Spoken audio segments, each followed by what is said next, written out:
Today we are going to discuss macro-social factors. Macro-social factors, as contrary to the micro-social factors that we have already discussed previously, where we saw that they were related to the immediate context that the learner has, consisting of family, friends, circle of friends, peers, colleagues, offices. But macro-social factors basically are defined as relating to fundamental structures. Now, those fundamental structures which form a larger domain of learning, such as economic, political system, social and cultural institution, demographic grouping, etc. in a society. Macro-social factors draw primarily on the frameworks of ethnography of communication and social psychology. We saw that in micro-social factors, the accommodation theory and the variation theory were responsible for providing framework. Under micro-social factors, now we are going to discuss the ethnography of communication and social psychology as providing basis for the macro-social factors. Ethnography. What is ethnography? Ethnography is basically about the study which tells us about people, their cultures, their norms, their traditions, and their beliefs. Now, this model has been developed by Delheims in 1960, and it has two areas of study, which is focus on language in total cultural context and the importance of field work. Now, under cultural context, we see how people use language in real situations. So, the authentic real life situation is the target of this model, and how people interacting and acting in a real situation develop communicative competence that we have already discussed, that the competence which is not only based on the knowledge of language or language rules, but also the ability to use that language appropriately in a given situation. Then the mnemonic of speaking, that has also been introduced by Delheims, and this is something that we will just discuss shortly.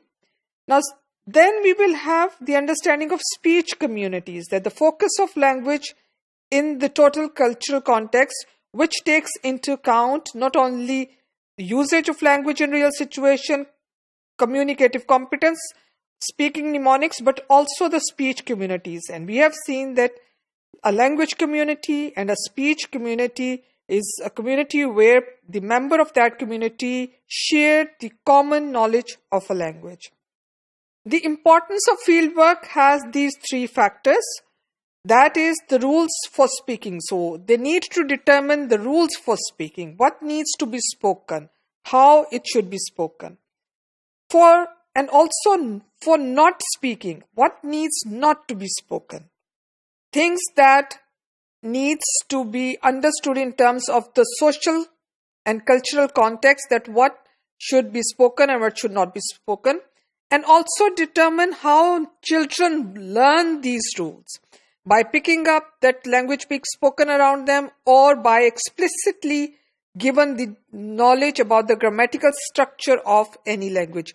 So ethnography of communication focus on language in total cultural context and the importance of field work. Now we will move on to speaking model of Himes. So this speaking is a mnemonic here.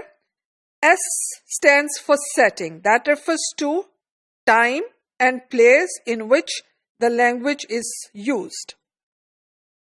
P stands for participants. Participants include speakers and audience. E stands for ends. That means the purpose of communication, a purpose, goals, and the outcomes. A stands for act sequence, that is the form and order of sequence in which that language is expressed or is used. K stands for the tone or a manner of spirit of the speech. So a tone or intonation that has been used in the speech. Instrumentalities is the channel, forms, styles of speech. All these is basically the very medium and the channels that are used for that speech purposes. Then N stands for norms, social rules governing the events and actions and reaction of participants in the interaction process. G stands for genres, which means the types of speech and events. So you see SPEAKING speaking stands for setting, participants, ends, act sequence, key, instrumentalities, norms, and genres. Then we have social psychology that provides framework for macro-social factor. Social psychology, as we all know, is a subfield of psychology that studies how others influence our thoughts, feelings, and actions. Now, social psychology focuses on large social factors that influence our thinking, our style, our behavior. These large social factors include groups, social roles, norms, etc. Social psychology explains why people act differently in different situations and the same person act differently in the different situation. The very process of acting or performing in different situations is entirely because of the social surroundings or the environment in which he or she acts. The factors include social influence, which means one's behavior affected by others' presence. If somebody is in a presence of his or her parents, his behavior is likely to be influenced by their presence. If you have somebody who is your boss, the way you will act is going to be determined or is going to be influenced by his or her presence. The second is social cognition, that is basically ways of thinking about other people, that how our cognition is influenced by the people whom we are thinking about, we are making our opinions about, we are judging them. So social cognition. Then you have social interaction, all positive and negative things that people take into account while interacting with each other, while communicating or having any social interaction. Now, based on the ethnography of communication and social psychology, we should be able to understand macro-social factor in a much more comprehensible manner. The first factor is global and national status of first and second language. Now, they say that languages have power and status at global and national levels for symbolical and practical reasons. Now, second languages are very important as they serve as political function in times of exploration.